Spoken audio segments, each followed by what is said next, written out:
This time scrolls through two characters. I gotta say one of my favorite looking menus was honestly Grim Sky. Yeah. Just the way that Clash of Maverick looked on the menu and how it was sort of split between the two color palettes. I'm gonna be honest, I miss the animated characters. Alright, let's go, Rain.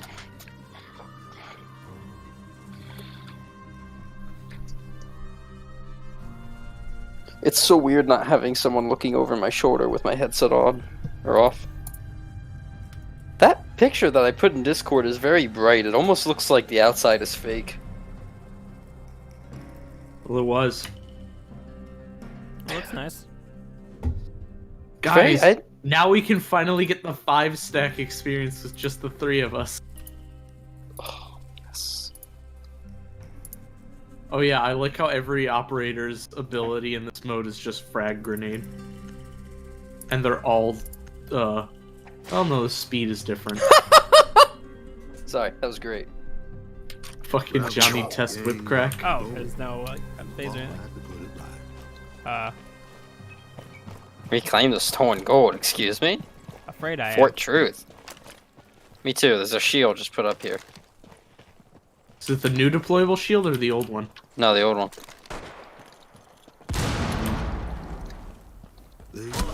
To my right. A ruckus drew the law away. The law in Whoa! there came, guns blazing. There was And no, mercy before here. you ask, I can't call out where I died. The deputies were defeated. It's really hard to see. Yeah.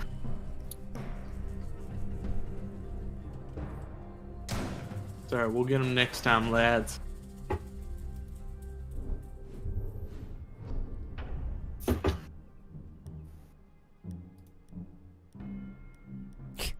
Razor wire. That's all I get. Oh, bet. Dude, 3-speed revolver? These guys have different difficulties? What does that mean? Graveltop game. That's been in the game since Phantom Sight. Interesting. Oh my god!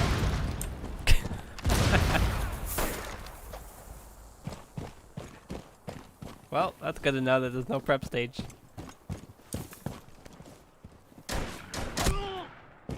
Got one. Only one of the gang still. Oh, stood. for fuck's sake. Gold was discovered. He's to the right of the wall. Deputies had arrived. Fuck. Are you okay? Rock. Why? Because I missed some shots? You hip-fired with a revolver. Yeah. I'm not one to judge, but I'm judging you. Really? Really? Yeah, you gonna judge me there? You wanna check the scoreboard and judge me some more? I'm not worried about that right now. Fucking dumbass. Alright, let's do this right.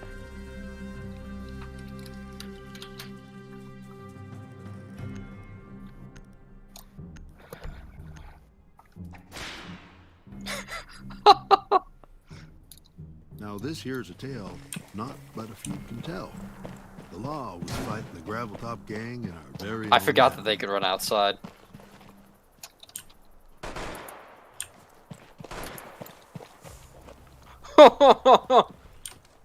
Dude, it is like the Wild Wild West out here. Very much so. The deputies These grenades located have- the gold. For sure. Now they just had to defend it. Game was down to 1.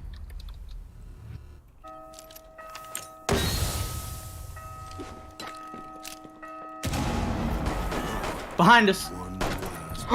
Hear the Get law, one tapped, my dude! O ye wicked, beware. What were you saying about the scoreboard, Rain?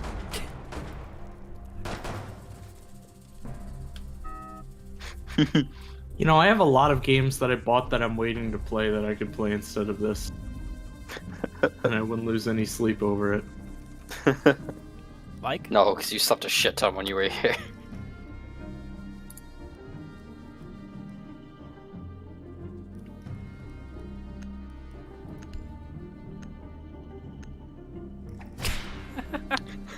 I love that so much.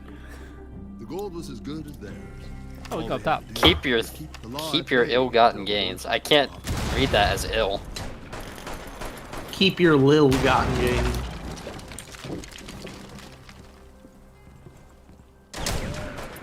Oh! Get absolutely one-tapped.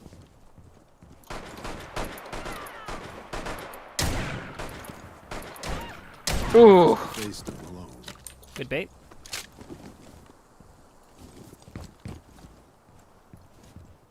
Wait, there are cams? No, it's not. Oh, No Oh. one to stop him. The gang, wow. Hard to see with the slight haze. And just how everything's kind of tannish grayish. it's hard to see outside, and you go inside, and there's just no light, so you can't see either. Alright, the no prep series is like fucking with me a little bit here. Yeah. Wait, why is Rook just here? What do you mean? Okay. Rook's here. I know. Confused me for a second. Why is Rook just here? The Sent law me- was coming, but the gravel Why top is gang I had a good luck cab up top. just ain't here? stolen without a fair fight. Where's this tunnel? There's a tunnel that like goes from one end of the map to the other. They know I'm up top. He chucked 2 grenades at me. No! Damn. That It's all was up to you. from our left. What is that little hole you're Only in? one of the gang still stood. My grave! Both in spot. For Fuck. real. Grab Damn! another Like one. 3 fucking shotguns went off at once. Is it still best of 3 or? I imagine so. I don't know.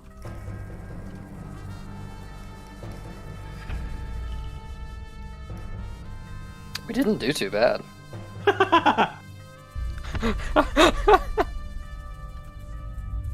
Alright, I like this.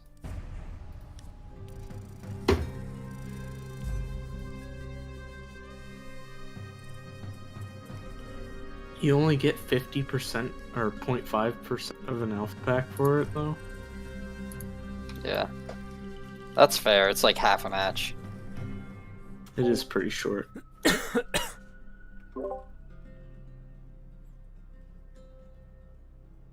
Gotta find creative ways to kill people.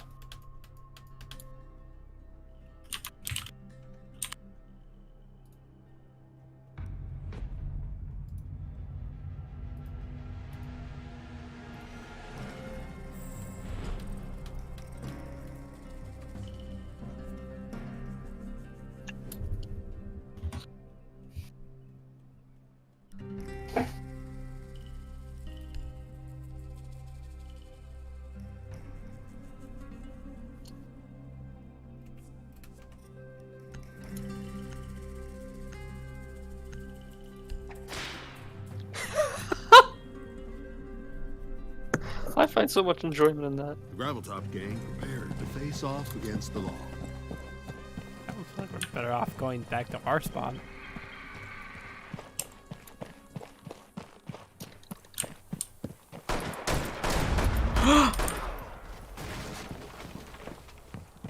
You found the tunnel?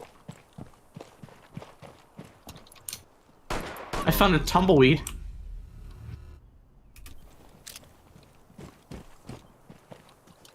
Where at, Dark? That's a very good question. I hear him.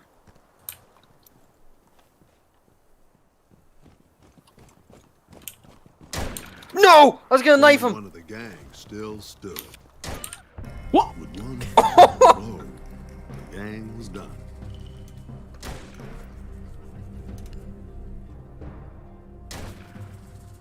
Is this man really just fucking camping in a corner in this game mode?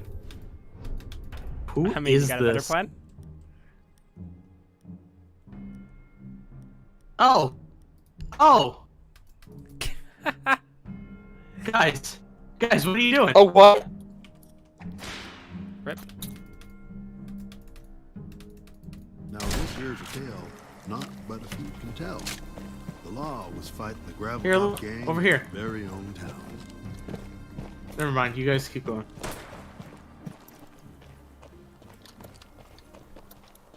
Got one going up top. Missed.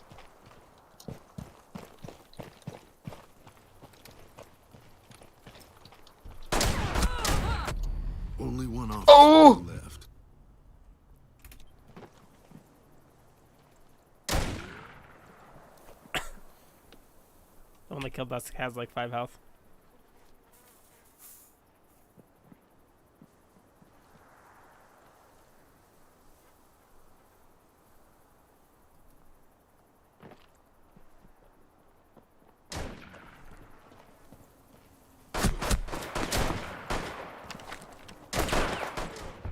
Just like that, the law was struck down.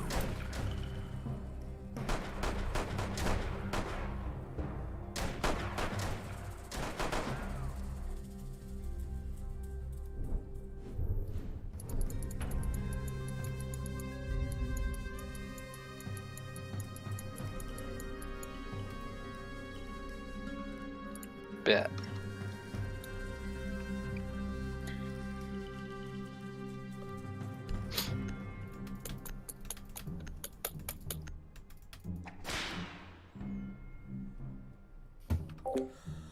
The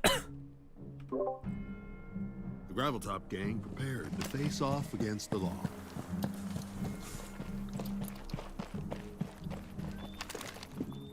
Let's fucking get.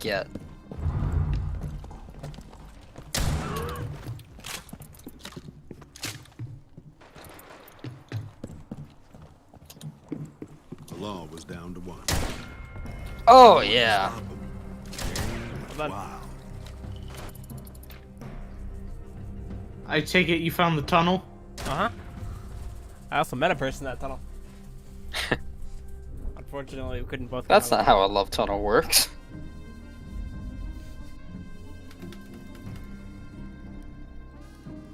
You're not supposed to murder in a love tunnel.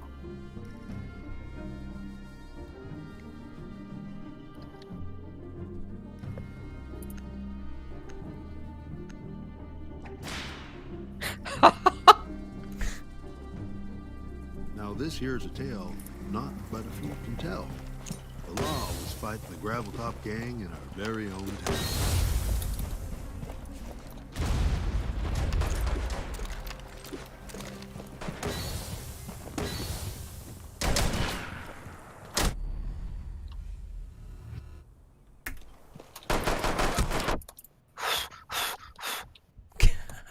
The last deputy buckled Review. up. Are you fucking... Oh! Just like that, the law was struck down.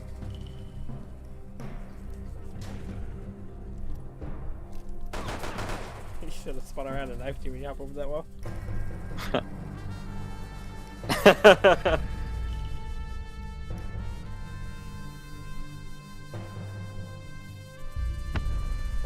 Alright, I'll be back in like 5 minutes.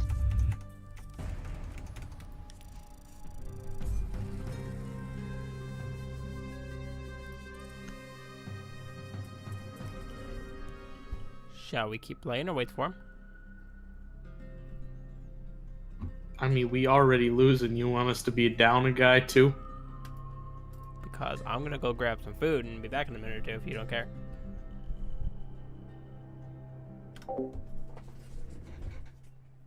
Fuck.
How did you do? Huh? Wonderful. Okay. Okay.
Would we like to continue without him?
On screen at the hands of Curse, Loki was revealed to be alive and sitting on the throne of Asgard, having somehow usurped his adoptive father Odin. But how did that happen?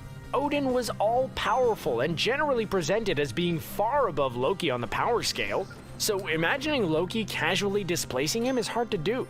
Therefore, seeing how that happened would have been better for audiences. Did Loki have help? Did he use his own magic, which would in turn have shown us that Loki was a lot more powerful than we thought he was? Seriously, how did the God of Mischief do that? As well as revealing that Bucky Barnes was still alive, 2014's Captain America the Winter Soldier also revealed that another character from the first Avenger wasn't dead. Well, kind of.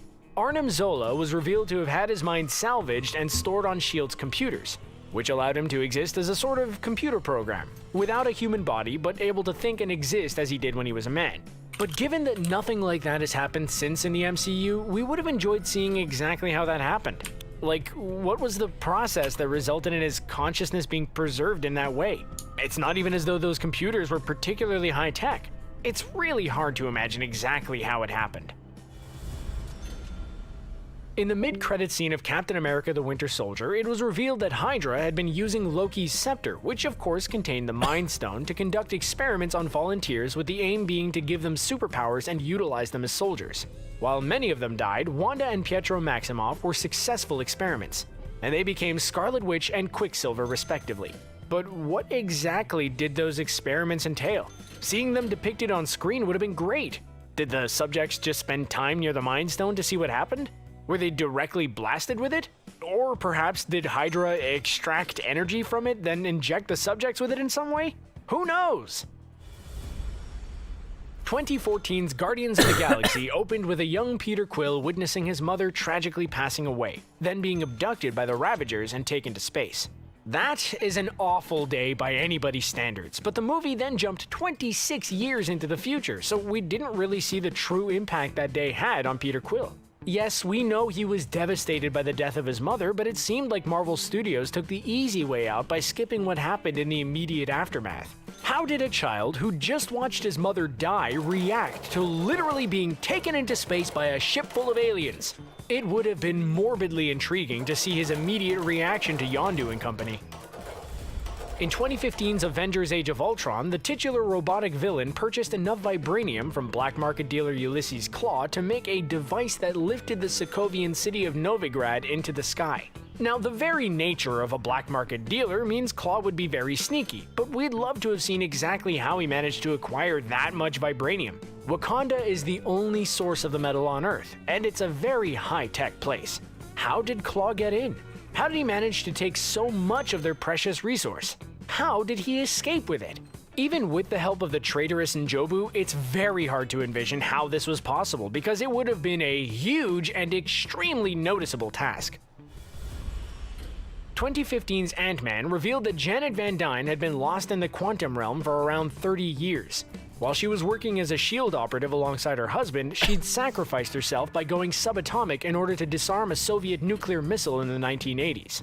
Then, in 2018's Ant-Man and the Wasp, she was saved from the mysterious micro-universe, but we never really got to see how she adapted to it.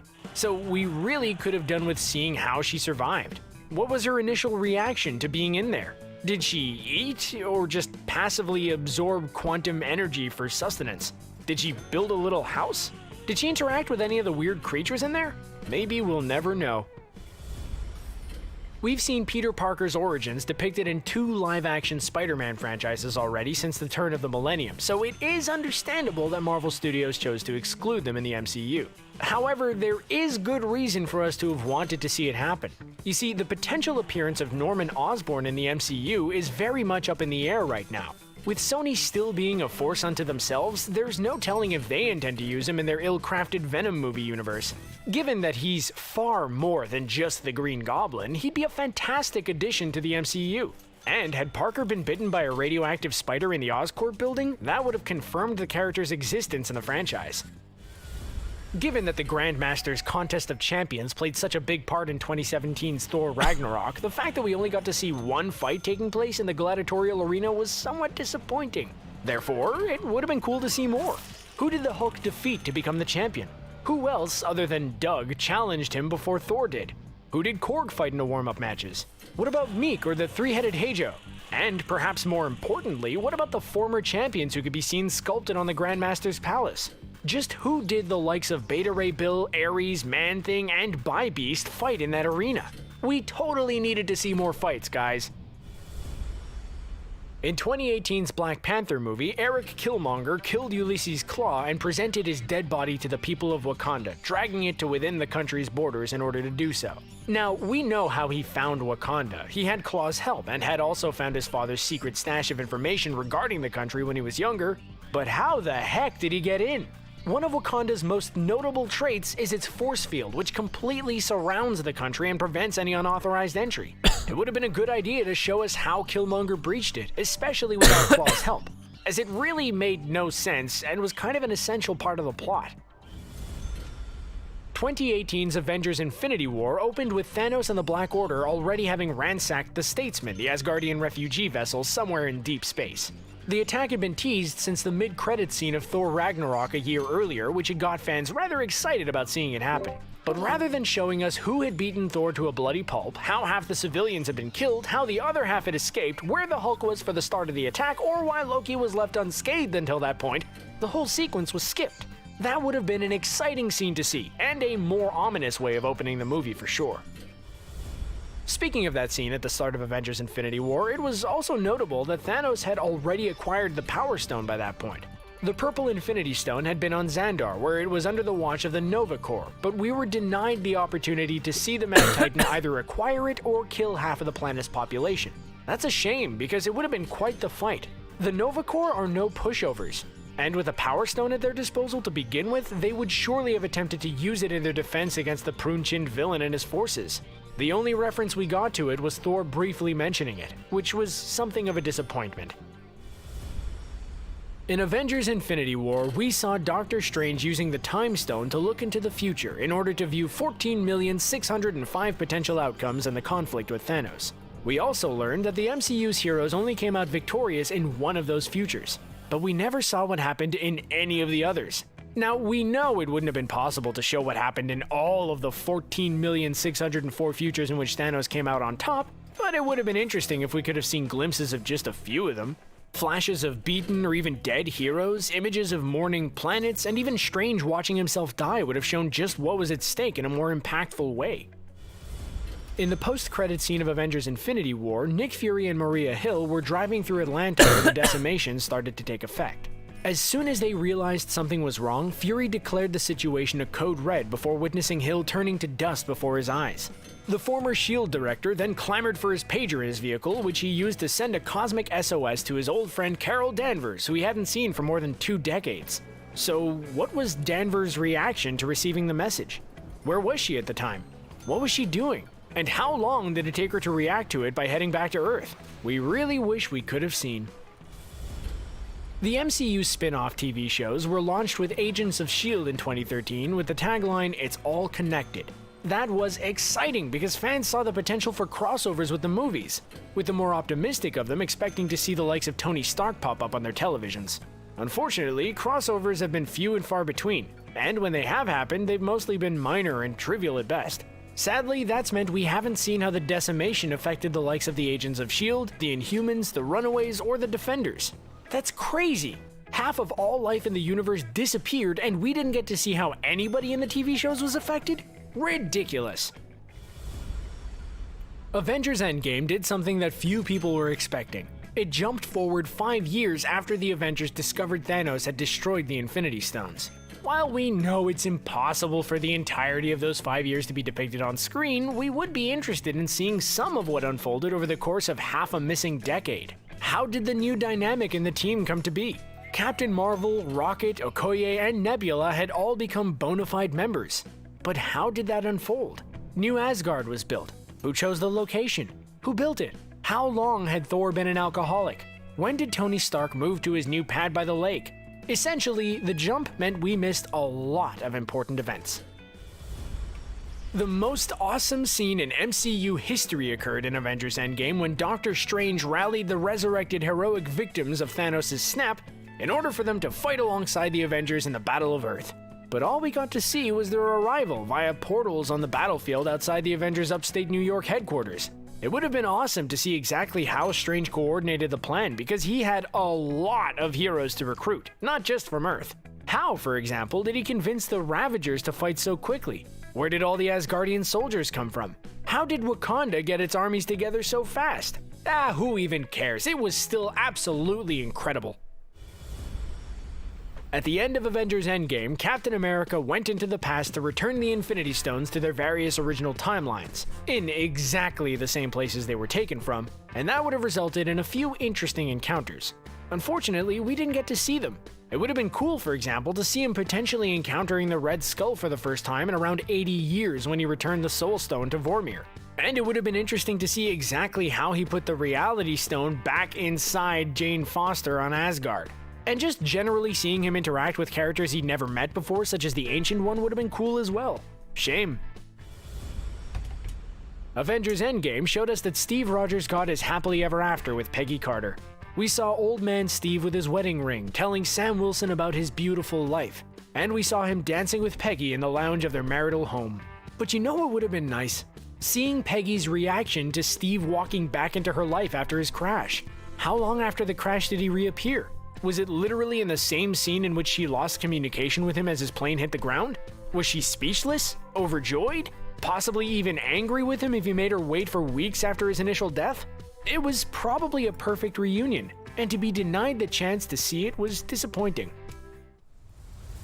But guys, don't forget to download the awesome app Marvel Collect by Topps. We've been playing it non-stop over here at Screen Rant and have been having an absolute blast. If you're as into comics as us, we know you'll love it. It's a fun-filled digital trading card app that lets you collect and trade your favorite characters from across the Marvel Universe. And you can do so with fans from all around the globe. The tradable characters include versions from both the comic books and the movies. This includes everything from Guardians of the Galaxy to Jessica Jones, and even a full roster of X-Men. Keep track of your cards and full collections, including the Avengers die-cut set. This app is totally free to play, and new cards are released on a daily basis.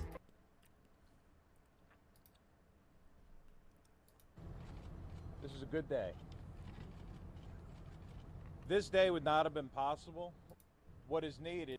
Hold innocent until For Eddie's life, this case, and I couldn't.